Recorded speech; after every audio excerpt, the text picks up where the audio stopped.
Hello, and welcome to Right to Be Wrong, the show that revives the art of conversation, accommodating varied views on sports, culture, politics, world events, and every topic under the sun. After all, you have a right to be wrong. Here are your hosts, Dave and Tony.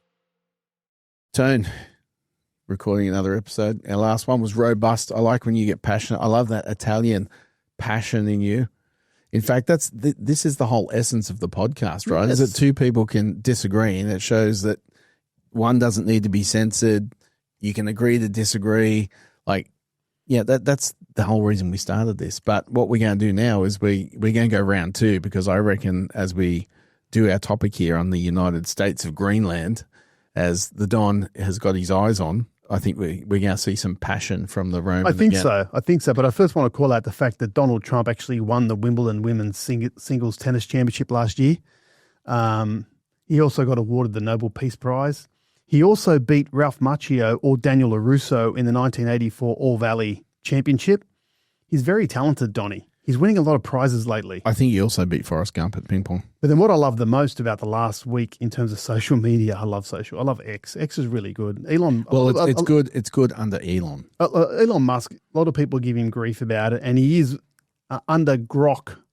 The AI component of X was actually asked who distributes the most disinformation and lies on the platform, and Elon Musk was number one, which was funny. Love it. The Dropkick Murphys, oh, bless them. They're a band out of Boston, and they got this song, I'm just an effing loser. And in the back, I'm a first class loser. And in the background, while they were singing at a concert recently in the US, they had a montage of Trump and Epstein on the Jumbotron. So there's been some good stuff happening, Dave. There's been some good stuff happening. All that Trump Epstein stuff. I've only heard from two people that were supposedly victims, neither of which have said they've seen Trump do anything wrong. But I think he's protecting friends. But anyway, we'll do that in the whole. We'll do that in the whole nother. Oh no, it is what Epstein it is. file episode. So we'll dive into, will Greenland be the 51st state of the US? So Dave, I'm hearing my people tell me, because I'm connected. My people tell me. You have people. And I follow someone who I'm not going to divulge their name on X, but I listen to his podcast. I think he's fantastic. He was in Australia recently, and I kind of didn't know. I was going to reach out to him and say, we should get together. We're both second generation Italian, American Australians. Who's that? Beep. I'm not going to pass on the name just yet. And his people tell me, tell him to tell me that there's a number of GOP Republican senators and congressmen, more broadly, who have said the US going into Greenland is a red line. Well, it wouldn't be the first time, because you do know the US have tried to buy Greenland twice. Yes. Once in the 1800s. I think the second time was after the Second World War. The first time around, it was Republicans that kiboshed it. There was a treaty between Denmark and the US to sell it. Yep. And the Republicans didn't block the ratification. And then in return, when there was another treaty, it was the Danes that this time around didn't do it. I think those Republicans want to be very careful, though. And the reason why I say that is at the end of the day, what's to stop the Chinese or the Russians from just taking it? And how's that going to look when you then have your enemy on your doorstep? Because at the end of the day, there's only 57,000 Greenlanders. I know, because, Dave, having your enemy on the doorstep, step me through that one. How close is Russia to Alaska? It's actually pretty close, and Alaska used to belong to Russia. It was sold to the US. That's part of a deal, right? Yeah, allegedly it was part of a deal with the Russians helping the Union in the Civil War against the Confederates. Oh, is that right? Yeah. So I saw something on it that a professor was saying that it was part of the Russians' help with a blockade. And then they, as part of that deal, there was the purchase. Yeah. The Russians probably shouldn't have sold it, but Dave, but it's close. Which makes it even more so, right? If you've got the Russians close to Alaska, and then you have the Russians in Greenland close to the East Coast, and then you got those Brezhnev, then you got those pseudo commies in Canada. So yeah, well, in the eastern provinces anyway. So let's talk, Dave. Firstly, strategic justification. Okay, so Greenland anchors that whole gap, Greenland, Iceland, and the UK, right? So it's critical for North Atlantic and Arctic surveillance. Controls We get that. a lot of the shipping through that region. So Arctic access and routes to control shipping, undersea infrastructure corridors, whatever it might be. Greenland as well, critical minerals and energy, correct? And then alliance leverage, right? So a US footprint right there sends a message to some of its adversaries around its sphere of influence and what it wants to control. Now, so and they are all legitimate reasons in the world we live in for them to have some type of play. All I'm saying is, why on earth can you not just engage in deeper, more meaningful, right, partnerships? Like, I'm sure if they knocked on the door to Greenland and said, listen, we want more bases, listen, we want greater access for our infrastructure and our development, we want to do mineral deals with you, and we want to use this as a leverage point to make sure that our adversaries, most notably Russia and China, are aware that we're here. So we want to increase our presence that it's already there on Greenland to a point where it becomes significant. What would that look like? And that might be the case, right? Because that might be why Trump's putting the pressure on, because maybe his play here, and I'm on record as saying I don't think he plays 4D chess in the geopolitical board. Yeah. But I also don't think he's the dullard that people think either. Yeah, I think Trump is a country mile smarter than what people think. But I think there's we're all smart in certain areas, and I think part of what he looks smart in the sense of what he's saying about areas is just whoever the brilliance is behind us briefed him on everything and handed it to him. But that being said, I think that part of it that could be what happens, right?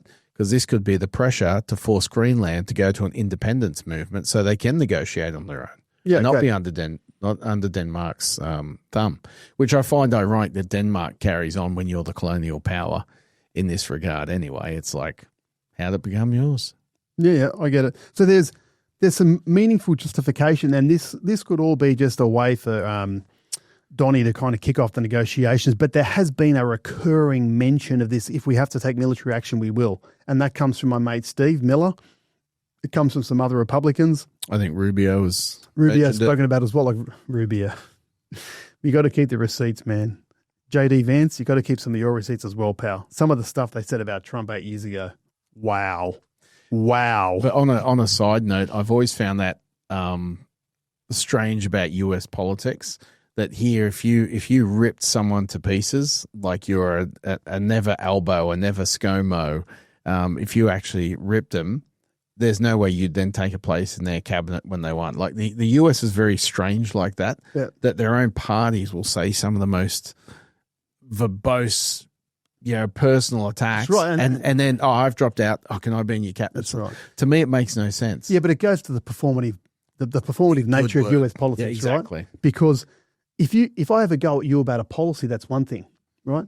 I don't agree with Dave on policy A, B, and C. Here are the reasons why. But no, when I'm in that presidential candidate selection process, it becomes about you. It becomes about your wife. It becomes about your dog, whatever it might be. You're eating the dogs.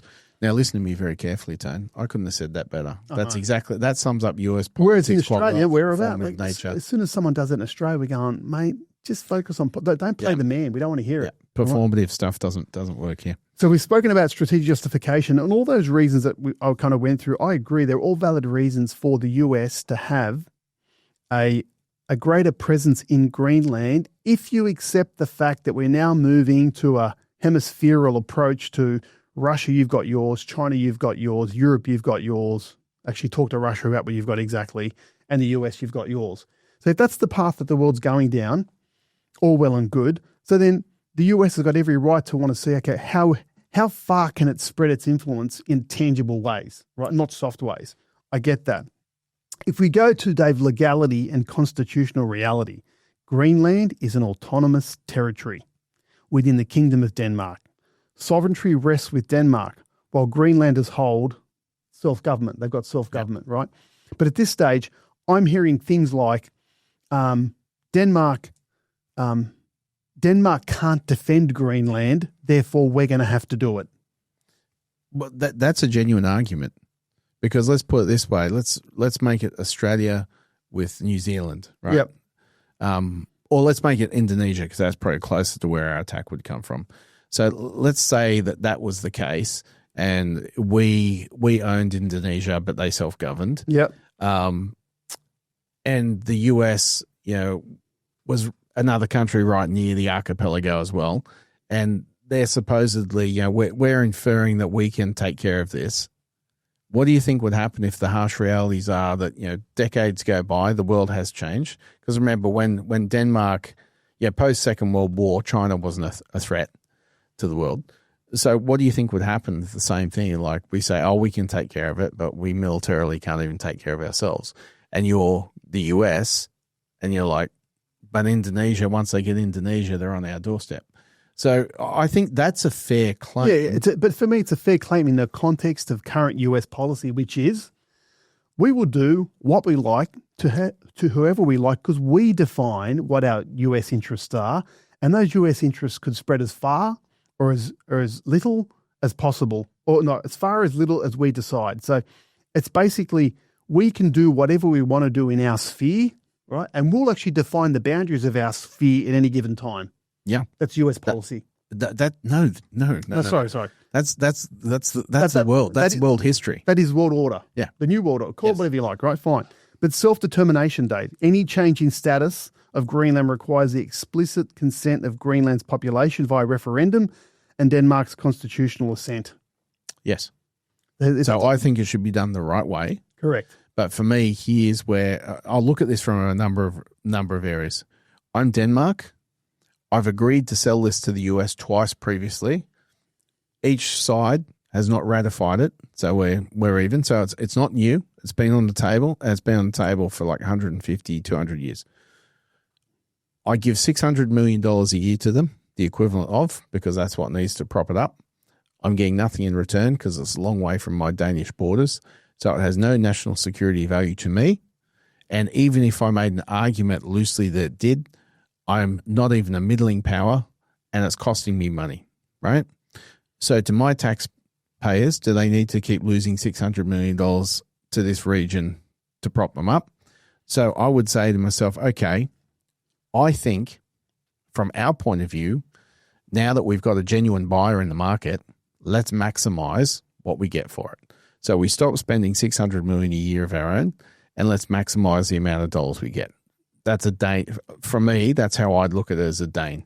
I understand all this saber rattling because there's a lot of anti-US sentiment at the top. But if you're a Danish citizen, you're probably going, you're going to save us $600 million. But Dave, I don't think, like the way you said that, you almost trivialize the fact that people in Denmark. No, I'm going to go through a few things here. So I'm just starting with that, right? So the Danes, you cut down your tax for this region that really has no link. You don't even have shared. There's not a shared language. Yes, so first, right? I agree. So on that first point, it basically is transactional. It's cost transaction. Yep. What's it cost? If I'm the US, what do we get out of it? Yep. Can we do a deal with the US? Correct. Now, if I'm the US, obviously the same thing. I'm going to exploit the resources. It gives me national security. I want the best price, right? So I think it makes sense from the US to buy. It makes sense for the Danes to sell. It's the 57,000 Greenlanders, the meat in the sandwich here, which is, like any population, there's never 100% on board. To the best of my knowledge, it's only 15 or 20% that'd be happy to be US citizens, according to a recent Snap poll. 80% want to be independent Greenlanders. I understand that. I want to be independent of Australia. I don't want to be the 51st US state. However, if I'm faced with the reality of I'm owned by someone else, or military operation, which is not going to be a big thing. All they're going to have to do is roll tanks and troops and it's done. There wouldn't even be a shot fired because no Greenlander's going to put up a fight and NATO ain't putting up a fight. So it's a matter of that military would just be, well, we're here now, it's ours. Well, as a Greenlander, if that's going to happen, I get zero out of that. So for me, being a realist, I would say, well, I want the maximum amount of money I can get out of this, that for what it's going to do to change the history of Greenland, I need a benefit for my progeny echoing through eternity. So, for example, I think someone threw out $1 million per Greenlander was like 5.7 or $57 billion or something, right? Which would be cheap. I'd be trying to get it to me as a Greenlander. I'd be talking to people and saying, I want to try and squeeze $5 million per head US, Yep. and I want guaranteed US citizenship, and we get a right of going wherever we want to go. Because for those that go, but I like this life, the ice life, this is what I'm used to, I'm heading to Alaska to maintain it. And for everyone else, I'm going, well, I own a home, I've got an investment, I've got college funds for my kids, my grandkids, provided no one down the line of the next generation screws it up. Our life has changed, arguably for the better. Now, that is I recognize the simplicity of that. I recognize the cost of that. I know there's more to life than money. And if you like the life of hunting seals and whatever you do, that's what you do, that's what you know. But there are times you've also got to be realistic about, what's on the table. So one thing you'd say about the Venezuela Maduro thing is Trump actually does what he says. Now, let's go with the extreme and go, he's a dictator. Okay. That dictator does what he says.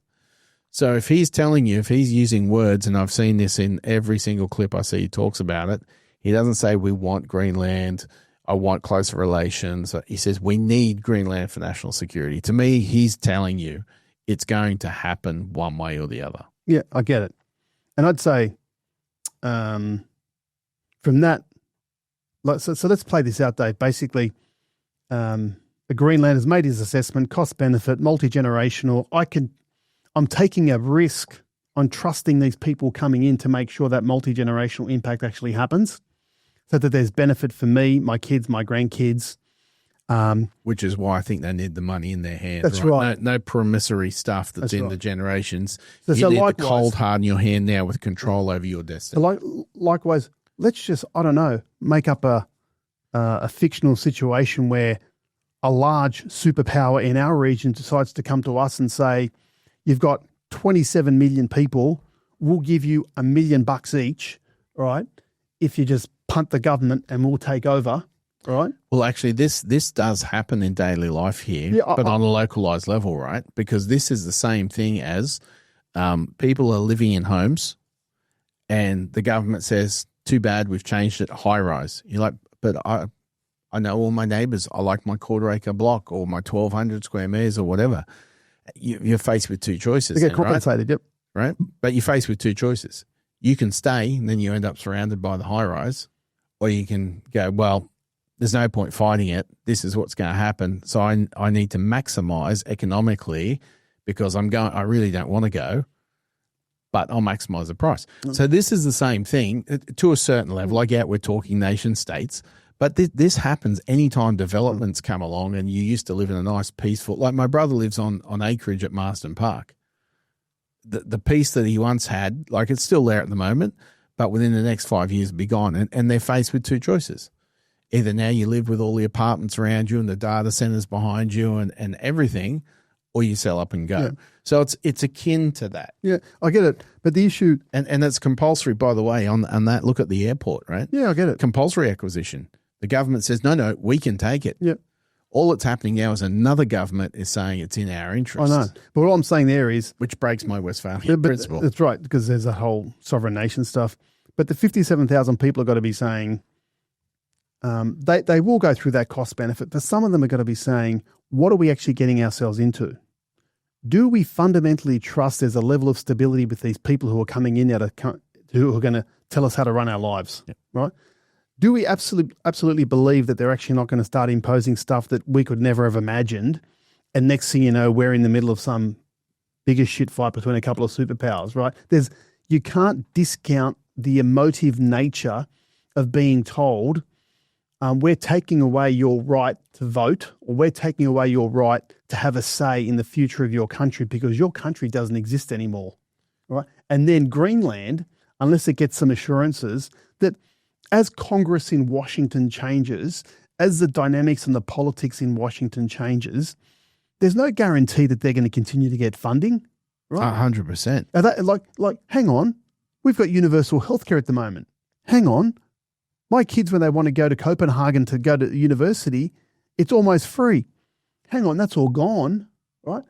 Like, I think that's a big step for anyone to take because the unknown, Dave, is a significant factor in people's decision-making when it comes to something like that. I agree totally. And let's cover off a couple of things here because you said the emotional things like that.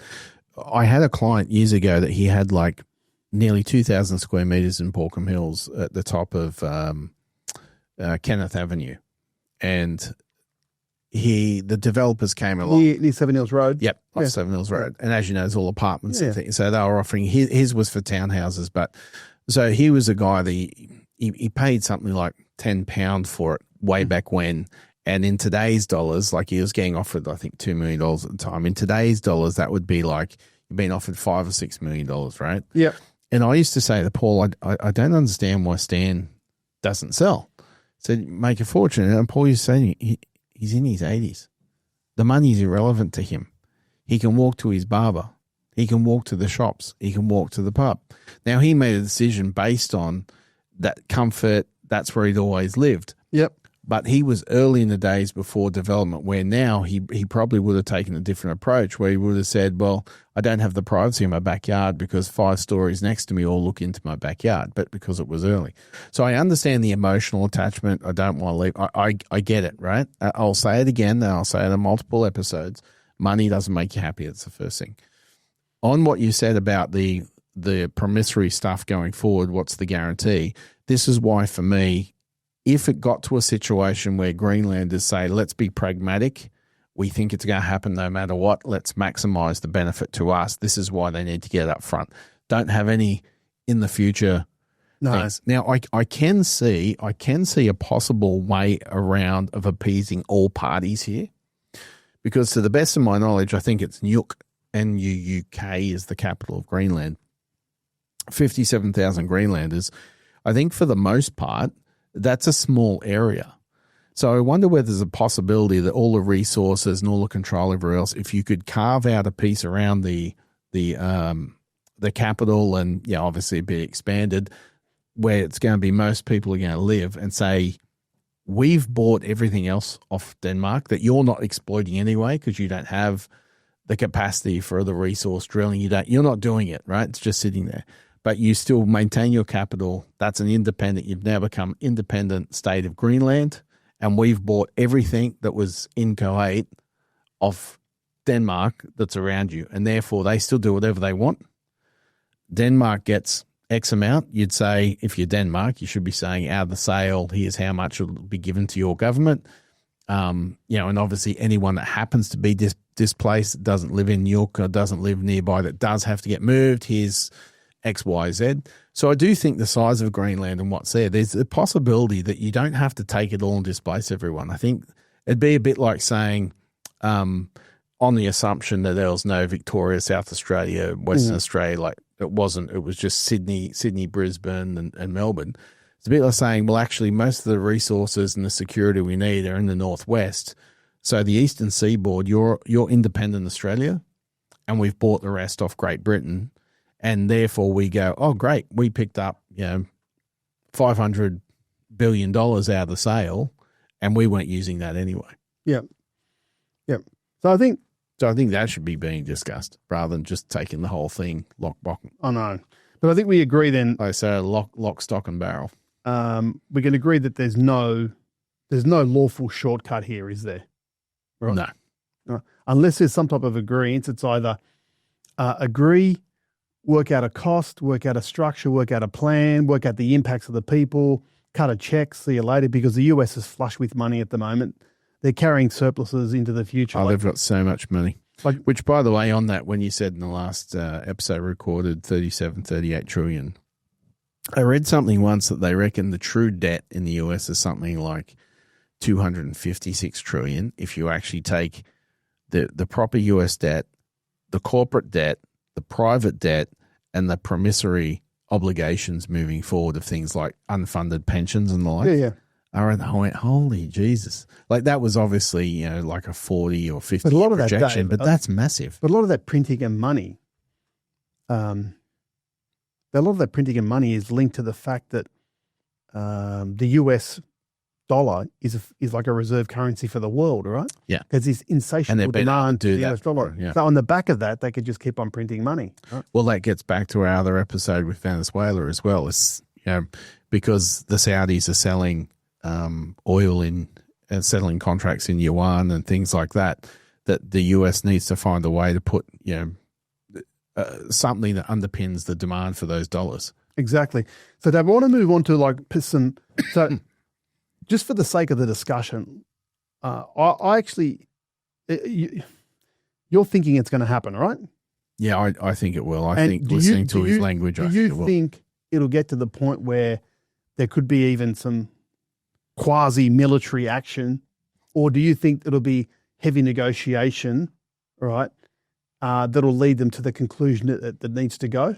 Yeah, I don't think it'll be military action. I think it's going to get to the point where when cool heads prevail, which is a subjective term, and just it's right, exactly. Just in context, like the current US administration doesn't give me any comfort around being able to be rational, fact-based, and negotiate in good faith to deliver an outcome that's good for both parties.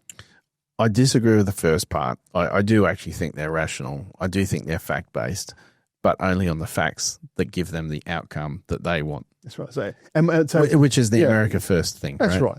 Like the thing is, I've dealt with people in my life who feel like every negotiation, right, is a competition. Yeah. I need to win. Dave, you want a soy latte? When was the last time you paid? Yeah. No, Dave, you have to pay. Right, because on my spreadsheet it says you're 3 soy lattes behind, right? I've always worried about those people. Everything is a competition. I always have to feel like in every discussion I have, every negotiation I have, that I've won. And here's where, because that's where the US is at the moment. And I say US, not Republicans, not Democrats. I think the US in general. I think my predecessor on this podcast might have once said the US doesn't have allies; it's got interests. Yes, and he was actually correct. That was something Gary said, correct. And the thing I would say, because as I said, that I think Trump gets a lot of shit out of Trump derangement syndrome that arose out of a lot of things that people now know to be untrue. But one thing I think that you just said that is spot on is he can't lose, and I think that's a very unhealthy space for any individual to be in. Yeah, I'll probably go a bit further, Dave. Not that he can't lose, like he can't even be seen to be compromising even a little bit. We gave up a bit. Like, I'm sure he does this in negotiations, but optically he doesn't want people to think that he's compromised at all. Here's what I wanted. Which is still fine, right? Because you're the head of the superpower, so I can understand that. But for me, like even I'm on the Trump train. Overall, the policies I like, but I still... It drives me nuts when every single decision, every plan, every policy, every action is the greatest you've ever seen. You've never seen one like it. It's the best. And it's like, no one. You can be the greatest in your field and you still get things wrong. He stopped 8.5 wars, you know. So, yeah. 8.5. He's got a half in there now. Yeah. Apparently Thailand and Cambodia started again, but he stopped it, so he counts it as a half. It's a half. But for me, it's that sort of stuff where I think...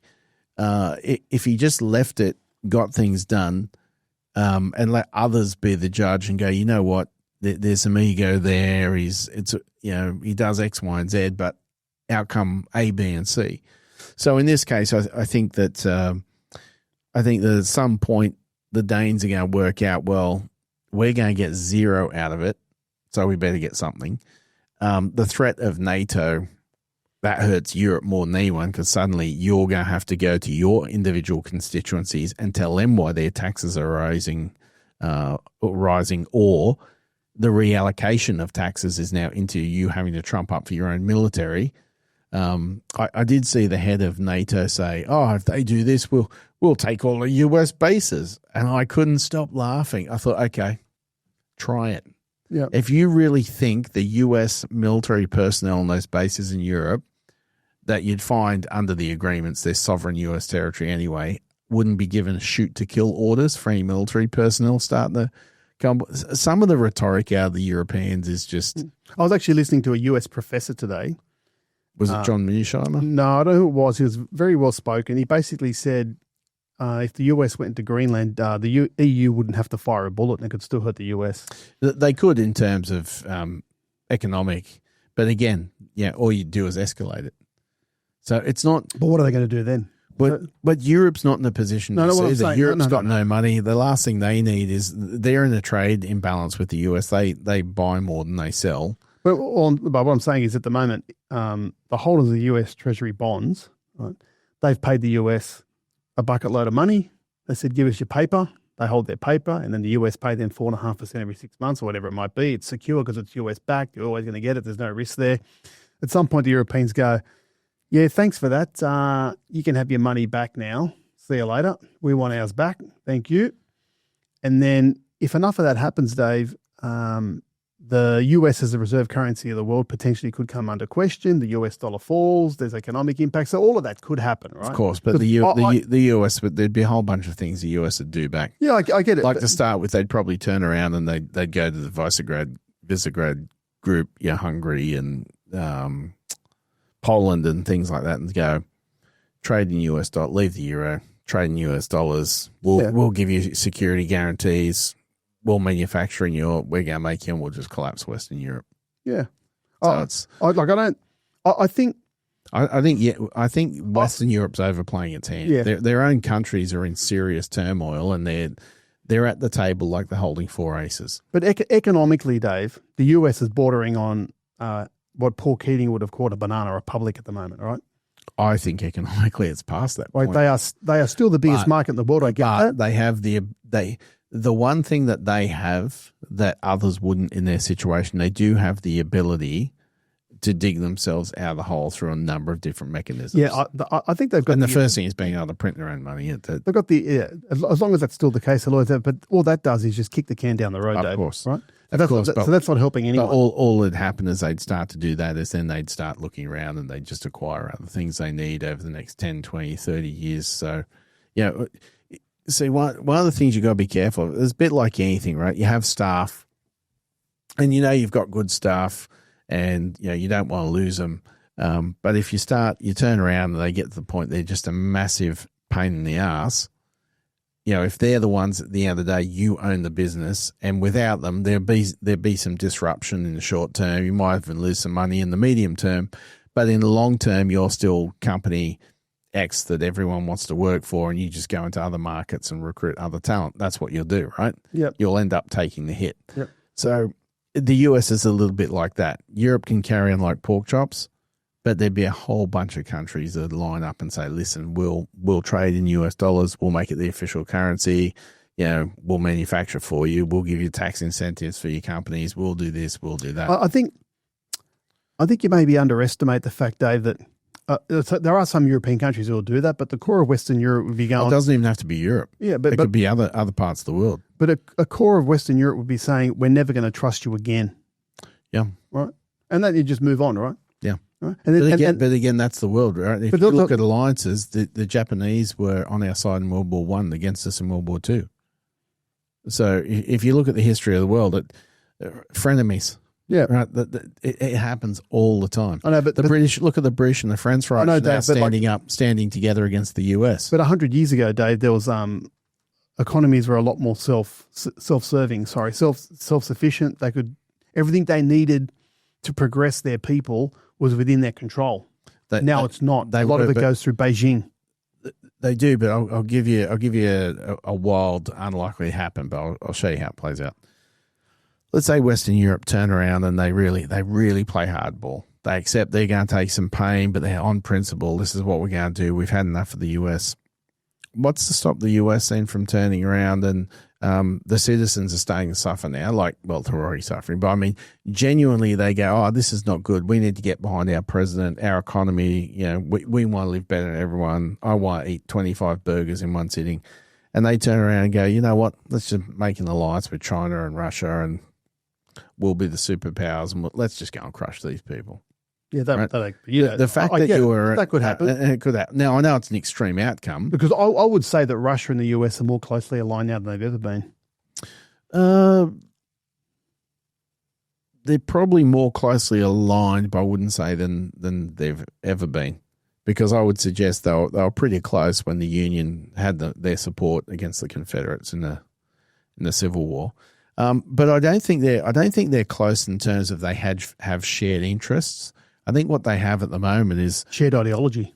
No, the US is not a communist state. No. What they have is it's shared. It's a shared understanding that the US can no longer control the entire world, and that you're going to have to accept Russia again as a player in their part of the world. Because again, the other thing people forget, Russia was on our side in the Second World War after sort of not being our side in the beginning. I've read an interesting article recently. The Italians were against us, and then for us. So relationships can change very quickly depending on what the citizenry think they need at the time. Yep. I read an interesting article recently around whether the US and the Brits actually fought the wrong enemy in World War II. Yeah, well, Churchill actually wanted to reconstitute the German army and go after the Russians. So he actually wanted to do that. And Hitler actually believed one of the reasons why, or it's alleged, one of the reasons why he didn't go through with Operation Sea Lion, which was the invasion of the UK, is he was hoping to that they would sue for peace, seeing that he now controlled Western Europe, and that he could convince them to join against the real enemy, which was the Russians. Yep. So yeah. It can happen. It can definitely happen. So, Dave, there's going to be a move on Greenland. How it's going to happen, we don't know, but we believe there's going to be something happen there. Now, I don't necessarily agree or think the language that they're using is appropriate at the moment, but the US is the US at the moment. It runs its own ship. It thinks it's the biggest and the baddest in the world, and they can pretty much do what they like. Correct? Yep. Okay, fine. But so is everyone else, right? Because let's again be honest. Russia did what it wanted, went into Ukraine when it felt that NATO was expanding too far, so we did it. It doesn't care. Went into Crimea. It doesn't care. Went into Chechnya. The Chinese, they don't care. They're building atolls in the South China Sea. The International Court of Justice has what I'm saying shown in favour of like the Philippines. It just goes to show that the international rules-based order, whatever that dead. was, it's dead. But it always was. Right?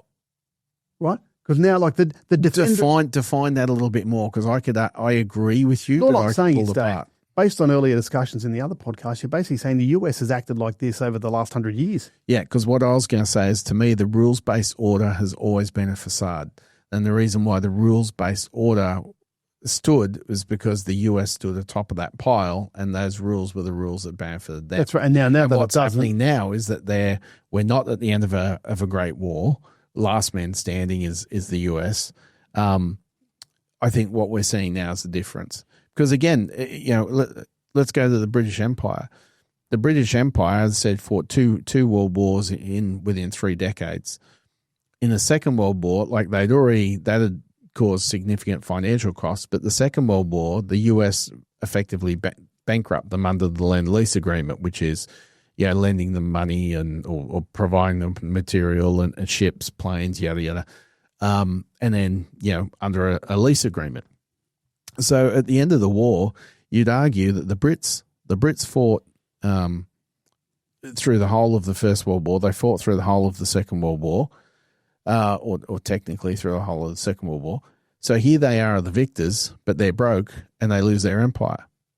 So it's the same thing. The difference is the British turned around and knew they couldn't afford to keep empire. It wasn't necessarily just a benevolent thing to start allowing the partition of India and Ceylon to be independent and all the movements that then go through it. So it's the same thing. The rules-based order is no longer of benefit to the US because it can't enforce the rules. So then we'll go back to the... So we'll change the rules.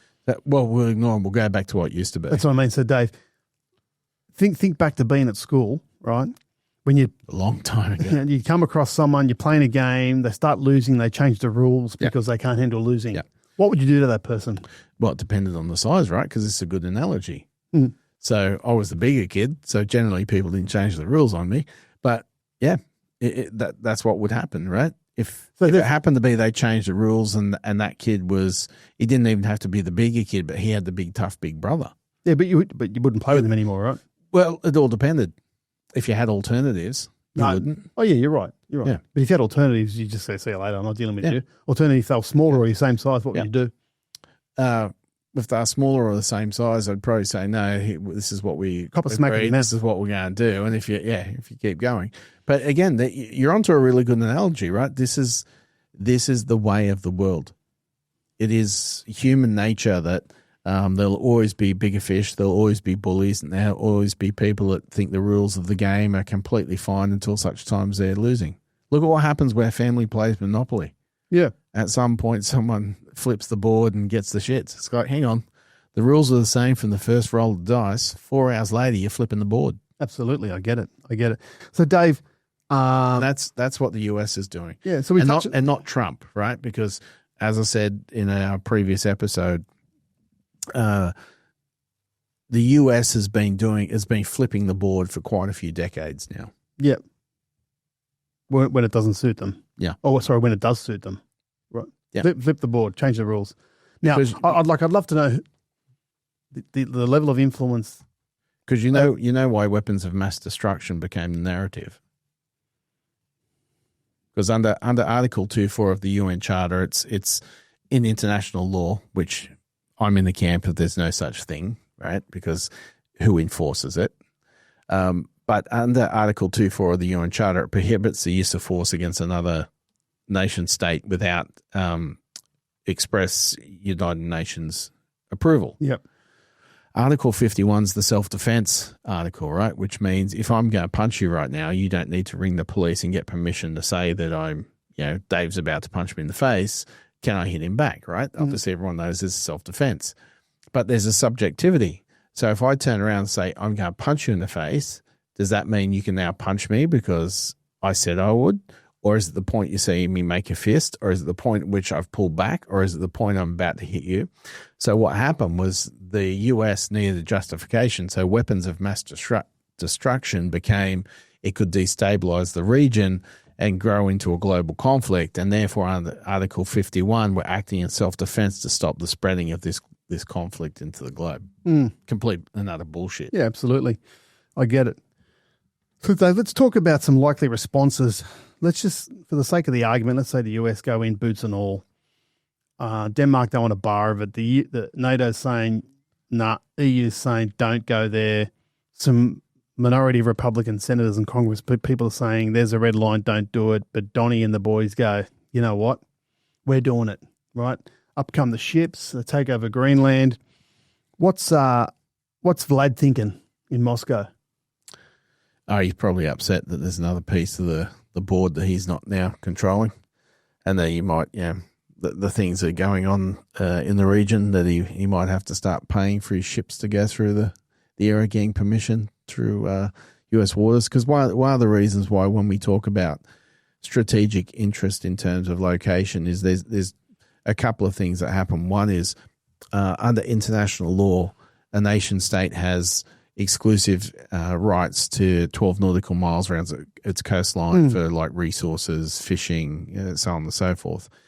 So in regions where there might be less than 12 nautical miles, I mean, you have to go through someone's shipping lane, which means you need permission, and often you'll pay whatever, or you can be blocked, or so that's what it's about. It's not just the actual shelf itself; it's the continent itself. It's all the 12 nautical miles around it. And then there's subjectivity as to how you draw that. So say, for example, Australia, our shape, and it comes right down at the top. You draw your 12 nautical miles, and then you'd say the Indonesians come in and fish and drill for oil and go, well, that's 12 miles around. You go, no, we draw it directly across that top. So there's ways in which it's technically more, but... I get it. What about similarly China? Their likely response? Yeah, I think China wouldn't be happy either. To be honest with you, I think it's a very smart strategic move from the US. It's the way it's happening is obviously causing a kerfuffle. Let's say he had said, we need Greenland and it doesn't matter the price, we will buy it, right? It's very different from we won't rule out military force now. But I think like all of this could have been achieved, Dave, without it even scratching the surface in terms of profile. This all could have been done diplomatically, could have been increased presence, jobs for the locals, return for the US government, great minerals deal. We're going to set up some bases there as well to provide protect our northern flank. All of this could have been done. Sorry, all of it can still be done without the threat of military. I just get nervous when they say we need it, right? And we're not ruling out military. Yeah, I think they're not ruling out military is really a bit of a hollow threat, because I couldn't see a single strike or a bullet being fired. So military action in this would be, you wouldn't even need ships, but you could. You'd put one destroyer off the coast and you'd send in, 20 tanks with 5,000 Marines. Yeah. Like it's 57 100,000 Greenlanders that they know what they're going to fight back. Then you escalate. Like, this is why in the Second World War, that's why some nations, Hitler used the propaganda saying, look, they've welcomed us in. But it's like, well, what are we going to do? We're like outnumbered 100 to 1. We're not mechanized. We got this. So we'll accept our fate without having anyone killed and things destroyed. Yeah. So that likely could happen. Still does worry me. What about domestically? Some of the Republican dynamics around like pulling the trigger and doing something meaningful on Greenland. So they'd be supportive on national security grounds, I would agree. What about some of the conservatives who are a bit more concerned around what's it really going to cost? Right? Yeah, that's a fair question. Like how does this actually help us drive down the debt? Right? Yep. By the way, I read a separate article on Dodge and everything that Dodge achieved. It was a lot early and nowhere near its $2 trillion. I think it was 250 odd billion or something. And, I mean, it actually achieved a lot, but the trouble was the promises were so big that it achieved nothing. Yeah. If you know what I mean. If you had come out and said, we're going to look at, we're going to do X, Y, and Z with no numbers, and we're going to cut fraud, we're going to cut waste, and all the things they showed where, people were getting multiple payments, people were dead, and they said, we've now saved $300 billion. People would go, wow. But Elon had promised, he could take $2 trillion, and $300 billion is a long way off $2 trillion. That's right. I know. So I think the Republicans I think there's mixed support for it. And the skeptics would be going, or the hawks would be saying, yep, strategically it makes sense, ticks a lot of boxes, done. The skeptics would be going, what's it going to cost? What's the timeline? Right? Where's this going to end? Right? What does it actually mean for our place in the world? Whereas the hawks are going, we can define our place in the world. Well, I tell you, there's probably a few people that need to, ask what they think too, because if you look at it geographically, it's not super close, but if the US was in control of Greenland and you've got battle groups based there and you've got the submarines going up and down through the passage and the Barents Sea, so on and so forth, well, places like Sweden, Norway, even the UK, Iceland, their security umbrella is much closer to them as well. That's right. So there are other factors that, some countries might be like, yeah, please do it. Can you buy Greenland? I know. So, Dave, you see, the United States of Greenland, strategically intelligent, but legally and politically improbable. So what's it's not legally and politically improbable. It's the current approach is legally and probably Yeah, so I'd say the most realistic path is like a deeper partnership, right? I think the most practical path that's going to achieve a significant amount of the US strategic interests while maintaining a level of respect for the US and how it operates globally is a deeper partnership, not annexation, right? So expanding current agreements, joint infrastructure, mineral partnerships, indigenous-led development, whatever. I don't think the US cares what the world thinks. Oh, well, what I'm moment, but Dave, which is a change. Here's very much a change. There's a cost to that, Dave. There can be. But would you say just in general thoughts that the US has got an inflated view of itself in terms of the world?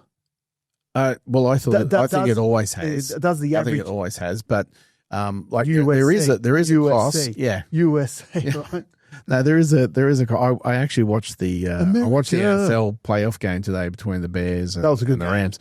That Hail Mary pass at the end when he caught it, it was unbelievable to keep him in the game. I thought the wide receiver pushed him off a bit, and in overtime, the intercept. Oh God, the Bears. Well, when I was watching the national anthem at the beginning, and I do wish we had that level of patriotism, but there are two things about it. There's positive and negative to that level. Obviously, your love of country, the pride in the flag, like to me, that's all 100 out of 100. I really wish other nations had it.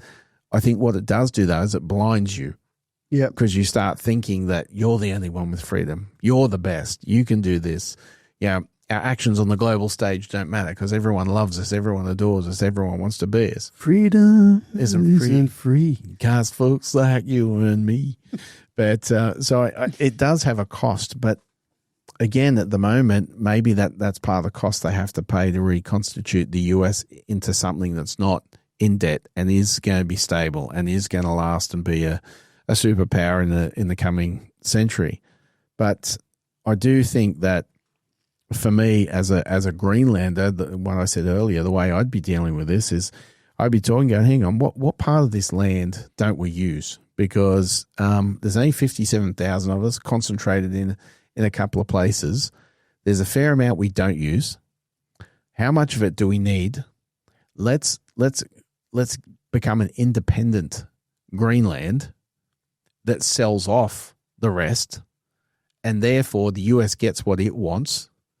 We're still independent and self-governed.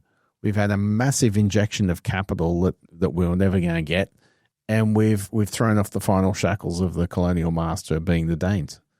So for me, if you look at the size of it, and by the way, you can't just look at the size of Greenland on the map, because you need to understand what's called a Mercator projection, which to make things look right for a globe, some things can look larger when they're smaller and vice versa. But are we talking about maps here?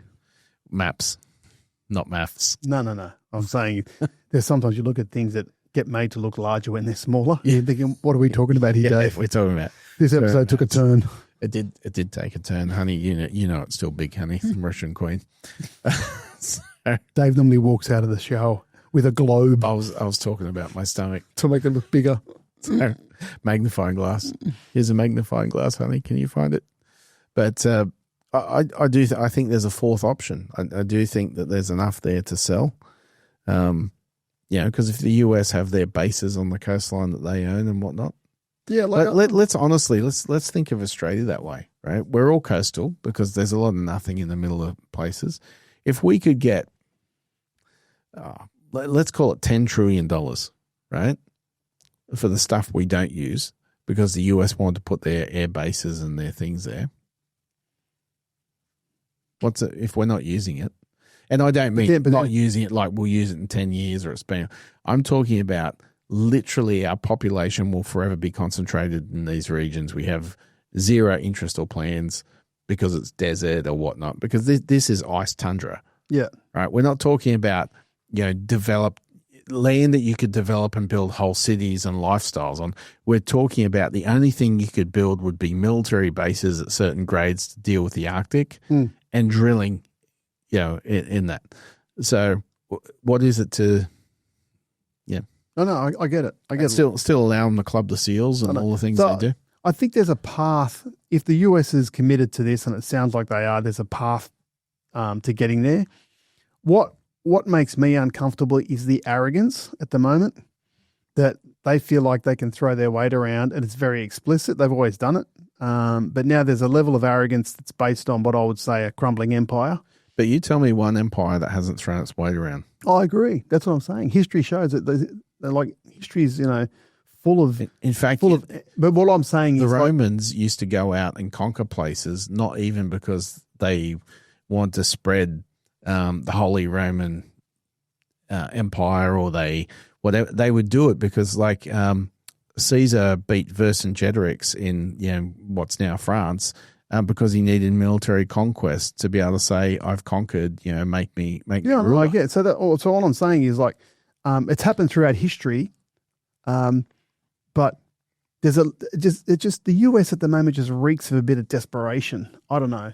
It's busted. Any country with that much wealth, the level of inequality, the level of debt, the level of the lack of social cohesion, the lack of actually joint values through it's a busted, broken country, and I think. I actually agree. And I think that's actually how you get Trump 1.0. That's what I mean. Because people wanted something that was outside of the uniparty. I know, but Trump 2.0. I think Trump 2.0 is a far better version than Trump 1.0. And that doesn't mean I agree with everything. Yeah. I think there's more clarity. I think he knows there are people that in 1.0 that would go, yeah, we'll do that, and we're undermining him. I think he has a clear vision, a clear agenda, And he's attempting to get it done. Now, that doesn't mean I don't think there's not egomaniac or there's not, clear bullying on the world stage or whatever. But I think, basically we've had one man, two presidents. Yeah. And I think there's that arrogance that I speak of, we're the biggest, we're the baddest. I think they're coming to terms with the fact that potentially they're not going to be the biggest and baddest for too much longer. If you speak to people in... Well, I think that's what they're trying to maintain. Yeah, but I've heard senior people within the US military complex clearly say that China's caught them. And at the pace at which China's investing, it's going to pass them sooner rather than later. China's naval capacity has already exceeded the US. And you control the waters? Yep. That's right. So I think I get what they're trying to do here. You here. become a real power. You need to be able to project your influence around the world, and you do that with a blue water navy. Yeah. I just think that the US, I see what they're trying to do. I think strategically it makes sense. I don't like the way they're going about it, especially with the language and the narrative. But they're in a position now where their approach is, we will do what we want to do, and they could do the same to Australia. Of course, right? No, 100% they could. And then for me, so therefore that tells me they can't be trusted. And I just wish 30 years ago, 40 years ago, or 50 years ago, or however long it was, Australia had the guts to actually independently build its own military capability, right? Not as something to be kind of waving in the region to say, follow our lead, otherwise you're going to cop it. Because the only security you get, unfortunately, in the world is by having your own nuclear program. Well, yes, but we couldn't afford it. But that guarantees you defense. Yeah. So, because North Korea is a great example of that, right? They can't attack anyone, but no one invades them. But this is sort of history repeating, right? Because the reason why we rely on the US is because Great Britain let us down. Yeah. So when Churchill was Lord of the Admiralty, like in the First World War, he'd sort of made overtures of not being able to guarantee the security of Australia even back then. And come the Second World War, like the fall of Singapore in February of 1942, Churchill has got the troop ships heading to Burma to shore up the defences of India. And that's when John Curtin and him have their set to, and he has a troop ship turn around. So, for us, we're forever going to be in that situation unless we've got a big Australia policy at the moment at 40 million target, but unless we're going to have a massive Australia where in 100 years we're planning on being 100 million plus, this is what happens when you're the smaller fish. I agree. We're just lucky we're not the plankton. Yep. But we certainly aren't the great white sharks of the world, that's for sure. So I think where we're landing, Dave, is a good start to 2026 in terms of our podcast, because I actually think I'm really interested to see where this all plays out. And even locally, there are some issues we've got to tackle in the next month or two that I think have got significant impacts in terms of what's going to happen locally. There's a real change in terms of the mood, I think, in Australia. And then globally, this US thing is just, it's riveting to watch, right? We are living through interesting times. This once great nation, right, literally seemingly falling apart but still being held together.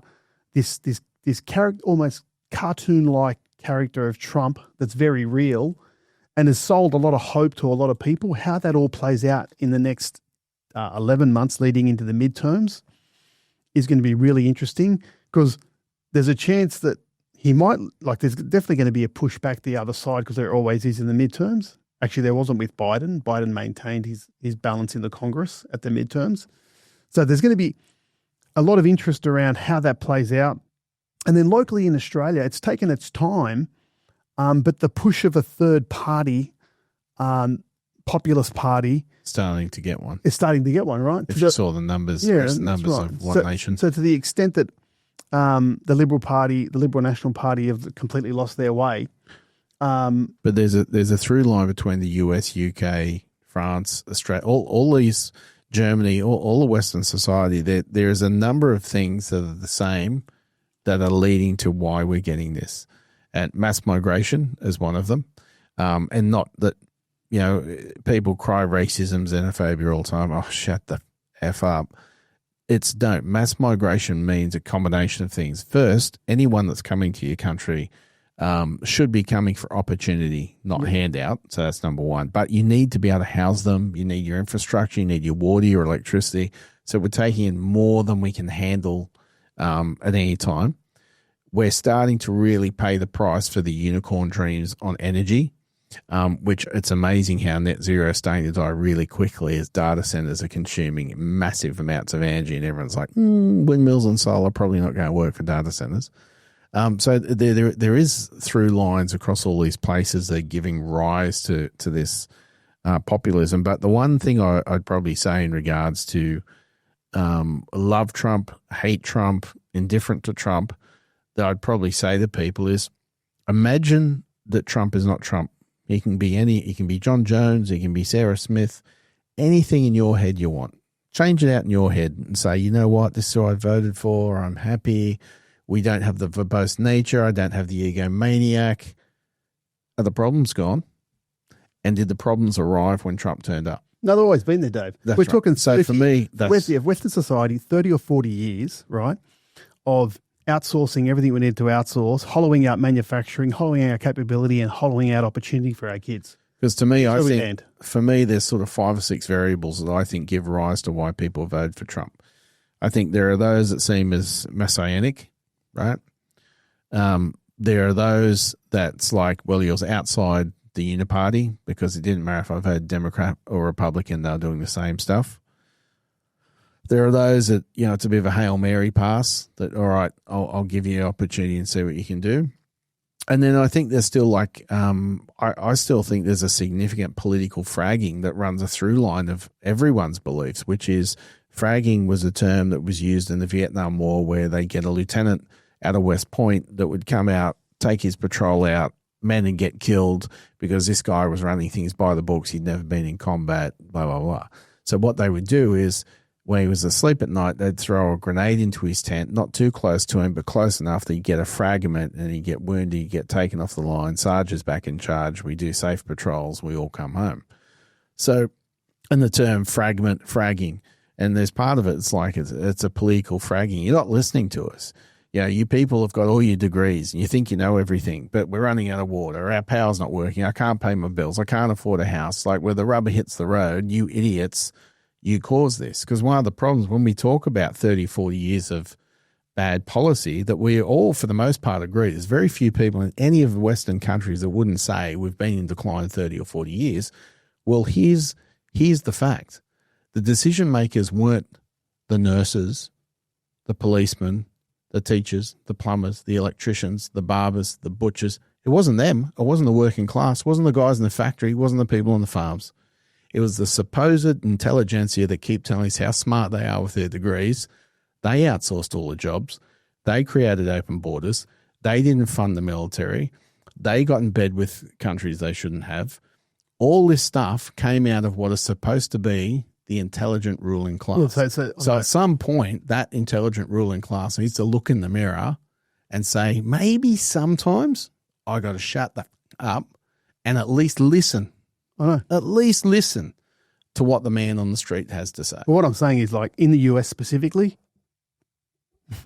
Trump is not the solution for some of the problems. No, I actually don't think he is. But what I do think Trump is a necessary evil. I think we're going to get to a future where the return of normalcy to politics in terms of the less sort of name calling and stuff. And I've said it before, I think J.D. Vance will be the spear tip of that. But I think we will look back and realize we were in such a mess, obesity problems, gun crimes, inequality, like everything, that if it wasn't a Trump that came out and was the bull in the china shop, we honestly would never have broadened the Overton window, to use an intelligentsia word, and start having the conversations about some of the things that we have. So I'll finish on this. I said it before, I'll say it again. I'll assess Trump on outcomes because I don't think he's going to fix affordability. I don't think he's going to fix housing. I don't think he's going to fix the cost of living in the US. I don't think he's going to actually lift the bottom 30 percentile and lift them up to give them the opportunity. And I think the same could be said for the current government in Australia. I don't think they're doing anything meaningful to close the gap.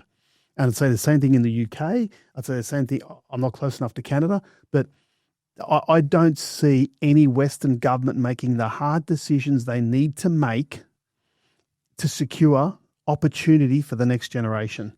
I think Trump's done some good things that are a start, and then there are other things he said he'd do that I'm seeing him backflip on that would have built nicely on it. So, for example, closing the borders. I read an article the other day that said, are Trump's deportations having an impact on affordability?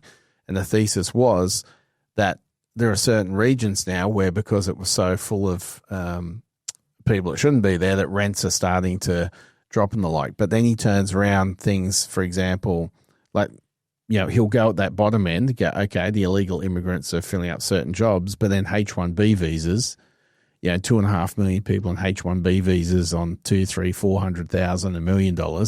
He's not turning around, actually, Americans can fill a lot of those jobs. Oh, man. And then, for example, colleges.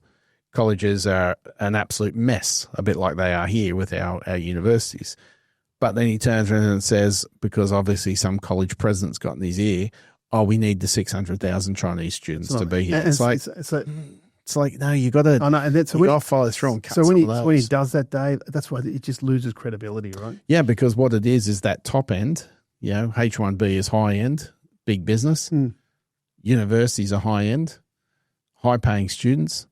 So it's not really helping. So for me, I'd like to see him change that and turn around and say, no, actually, you know what? H-1B visas were meant to be to fill skills gaps, and now it's just become, these software engineers.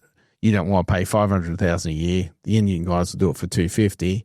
So, you're misusing it, and too many international students as well. All right, Dave. Plenty to talk about this year. Then, what do we always say here? You have a right to be wrong. See you, mate. Thank you for listening to this episode, and we hope you enjoyed it. Like us on Twitter, Instagram, Facebook, and TikTok. Please leave us a review on Apple Podcasts and Spotify.